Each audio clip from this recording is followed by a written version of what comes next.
Le cantinier de la coloniale, autre titre 1 de la coloniale, un film de Henry Wulchiger de 1937 sur un scénario et des dialogues de Yves Mirande avec, dans les rôles principaux, Thérèse Dorny, Bach, Saturnin Fabre, Gilbert Gilles, Rélis.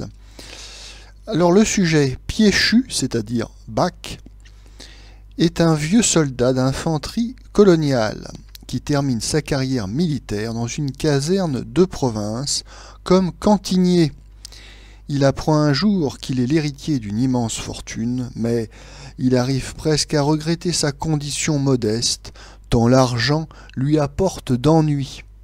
Il s'agit ici de l'un des 13 films de la collaboration entre le réalisateur Henry Wulchiger et puis le comique troupier Bach. On peut même dire que le genre du comique troupier est presque une création de l'acteur Bach. Enfin, acteur, c'est un artiste de cabaret, de music-hall. Il va créer de nombreuses chansons à boire, chansons militaires, quand Madelon, la caissière du Grand Café, ou avec Bidas, etc., etc. Donc, il est un peu spécialiste donc, de ce genre de comique. Bach sera donc dans 13 films avec Wulchiger. Alors, il y a notamment Boutchou, il y a Tir au flanc en 1933, il y a également en 1936 Tout va très bien Madame la Marquise, qui est peut-être le plus connu parce que sur les 13, il n'y a absolument aucune œuvre réellement de qualité. On est vraiment dans les bas-fonds du comique bien gras. La déception vient plutôt du scénario d'Yves Mirande. Bon, Yves Mirande, c'est un grand du théâtre de boulevard de l'avant-guerre. Il filme lui-même souvent ses propres créations au théâtre, mais comme il est très prolifique, il écrit également des scénarios pour les autres. Alors en général, c'est pas mal, hein, quand même, c'est d'une certaine tenue. Et même là, donc notamment avec Wulchiger et puis Bach, il y a ce fameux Tout va très bien Madame la Marquise de Mirande, scénario de Mirande, qui est quand même pas mal. Là, à ma grande surprise, quand même, le scénario est totalement inexistant. C'est d'une nullité absolue, stupéfiante quand même, parce qu'il y a 1h39 de film, et il n'y a absolument aucun scénario, il n'y a rien. Donc on apprend que Bach, au début du film, a gagné 5 millions de dollars d'un oncle d'Amérique. Hein. Donc déjà, pour trouver une intrigue pareille, il fallait vraiment se creuser la tête. Et puis c'est tout, quoi. Voilà, donc il y a cette information qui est donnée au début du film, et puis après, on fait 1h39 là-dessus où il ne se passe strictement rien. Donc je crois que c'est vraiment un des plus mauvais scénarios d'Yves Mirande. Donc bon, quant au réalisateur Wulchiger, bon, on est habitué à ce qu'il ne fasse pas dans la qualité. Et quant à Bach, bon, il est dans son rôle assez médiocre et répétitif, qui lui a valu donc son succès. Et c'est une caricature vivante. Donc il n'y a pas grand-chose à dire.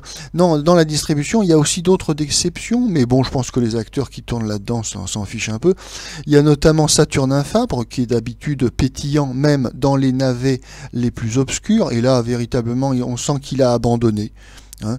Alors il est là, bon, il va toucher son cachet, mais il a un petit rôle, et puis il fait vraiment le service minimum. Il y a un petit débutant qui a un certain avenir dans le cinéma français, Gilbert Gilles, qui a un petit rôle. Rélis aussi, qui est un comique pourtant assez inventif d'habitude, et là aussi totalement absent.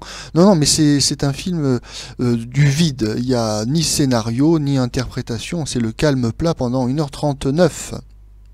Il faut peut-être trouver l'explication de la vacuité de ce film dans la mauvaise réputation des films comiques troupiers, qui est maintenant bien établi en 1937.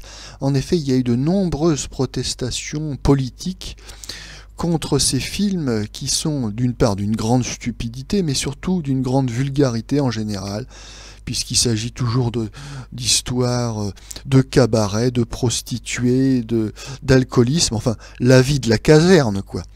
Et donc à force, ça porte atteinte au prestige des armées, et donc ce genre de film est de plus en plus malvenu, d'autant plus que les risques de guerre se réveillent. Et effectivement, une armée d'alcooliques libidineux et complètement abrutis, c'est pas vraiment ce qu'on peut faire de mieux en matière de propagande militaire. Il n'y a donc pas dans ce film de scènes de cabaret avec des prostituées ou des femmes dénudées. On se contente de rester dans de l'alcoolisme bien traditionnel. Ça, malheureusement, on peut pas revenir dessus. C'est pas négociable. Et donc, malgré le fait que le film est un peu édulcoré par rapport à ce à quoi on était habitué, il n'en demeure pas moins que ce film est totalement stupide, donc édulcoré, mais on n'a rien gagné au change. Le film est totalement abruti.